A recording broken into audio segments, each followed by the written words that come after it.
बहुत समय पहले, जब संसार आज की तरह तेज और शोरगुल भरा नहीं था, जब नदियां अपने गीतों में निर्मल बहती थीं और हवा में हर पत्ता जीवन की कहानियां सुनाता था, तब एक राज्य था जो हर दृष्टि से संपन्न था।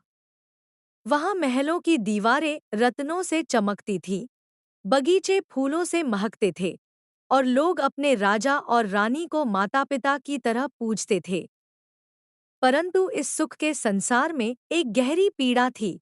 राजा और रानी संतानहीन थे। वर्षों से रानी ने हर प्रार्थना की, हर देवालय में दीपक जलाया, हर तर्पण में आंसू बहाए। वह सोचती, अगर मुझे संतान न मिले तो मेरा जीवन अधूरा है। मेरे प्रेम और मेरी ममता का क्या अर्थ है। एक दिन रानी अपने महल के बगीचे में टहल रही थी।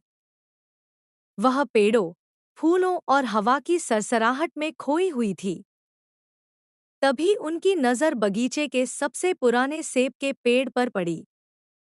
उस पेड़ पर एक ही लाल, चमकता हुआ फल लटक रहा था। वह सेब साधारण नहीं था, मानो उसमें जीवन की गहराई और प्रकृति की शक्ति समाई हो। लेकिन इस बार कुछ अजीब हुआ।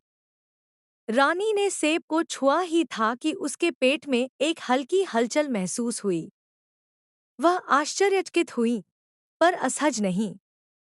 अगले कुछ हफ्तों में उस हलचल ने एक नई आशा की छाया देनी शुरू कर दी। रानी गर्भवती थी। यह कोई साधारण संतान नहीं थी। यह संतान जन्म से ही जादुई थी। जब संतान का जन्म हुआ, तो यह पूरी तरह से अद्भुत था। रानी के पेट से जन्मी बच्ची का शरीर छोटा और नाजुक था, पर उसके बाल सुनहरी चमक से दमक रहे थे और आंखें नीले आसमान जैसी गहरी थी। बच्ची की त्वचा गुलाबी थी और उसके हाथ-पांवों में हल्की रोशनी की झिलमिलाहट थी। राजा और रानी स्तब्ध थे।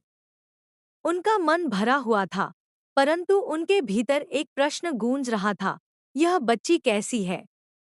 क्या वह केवल हमारी संतान है या इससे भी कुछ बड़ा है? बच्ची का नाम रखा गया सुरभि। और जैसे जैसे वह बड़ी होती गई, उसके आसपास अजीब घटनाएं होने लगी। जब वह हंसती तो फूल खिलते, जब वह रोती तो बादल बरस पड़ते, और जब वह गुस्सा करती तो पूरा महल कांप उठता।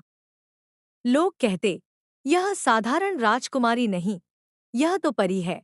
पर सुरभि अपने आप को समझ नहीं पाती थी। उसका मन हमेशा एक सवाल से उलझा रहता, मैं कौन हूँ? क्यों मेरे साथ ये अद्भुत घटनाएं होती हैं? 16 वर्ष की उम्र में सुरभि ने एक सपना देखा। उस सपने में वही पुराना सेब का पेड़ उसके सामने खड़ा था। उसकी शाखाएं हल्की हवा में झूम रही थी और उसकी जड़ों से गहरी रोशनी निकल रही थी। पेड़ ने कहा, सुरभि, तुम रानी के गर्भ से जन्मी हो, पर तुम्हारा जन्म साधारण नहीं है। तुम्हें प्रकृति की शक्ति दी गई है। तुम इस संसार की रक्षा के लिए भेजी गई हो।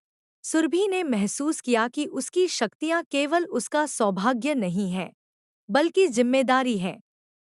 उसने सपने में शपथ ली, मैं अपनी शक्ति का प्रयोग केवल रक्षा और भलाई के लिए करूंगी। मैं इस संसार के हर जीव की संरक्षा करूंगी। परंतु जैसे हर प्रकाश के पीछे छाया होती है, उसी राज्य में एक अंधकार था। सीमा पर एक शक्तिशाली जादूगर रहता था, कालीनाथ। वह काले जादू का साधक था और लालच और सत्ता की आग उसके हृदय में जलती थी। उसने सुरभि की शक्तियों के बारे में सुना और उसे प्राप्त करने की योजना बनाई। कालीनाथ ने देखा कि यह जादुई बच्ची, जो रानी के पेट से जन्मी थी, उसके हाथ लग गई तो वह दुनिया पर राज कर सकता है। उसने कई बार अपने दूत भेजे, पर सुरभि की रक्षा करने वाले अदृश्य बल उन्हें विफल कर देते। अंततः उसने अपनी पूरी शक्ति के साथ एक अंधेरी रात में सुरभि को अगवा कर लिया और अपनी गुफा में ले गया। गुफा अंधेरी और भयावह थी। चारों ओर काले मंत्र लिखे थे, दीवारें कांप रही थी और हर दिशा में डर और सन्नाटा फैला था। कालीनाथ ने कहा, अब तुम्हारी शक्ति मेरी है। तुम्हारी हंसी से मैं सोना बनाऊंगा, तुम्हारे आंसुओं से वर्षा बुलाऊंगा और तुम्हारे गुस्से से धरती जला दूंगा। सुरभि ने आंखें बंद की। उसे याद आया उसका जन्म रानी के गर्भ से, प्रेम और आशा की शक्ति के साथ। उसने महसूस किया कि उसके भीतर न केवल जादू है, बल्कि प्रेम, करुणा और साहस भी है। उसने भीतर की शक्ति को जगाया। उसकी आंखों से रोशनी फैलने लगी। गुफा की दीवारें कांप उठीं। कालीनाथ चीख उठा, नहीं, यह असंभव है। पर सुरभि ने अपनी शक्ति पूरी तरह स्वीकार कर ली।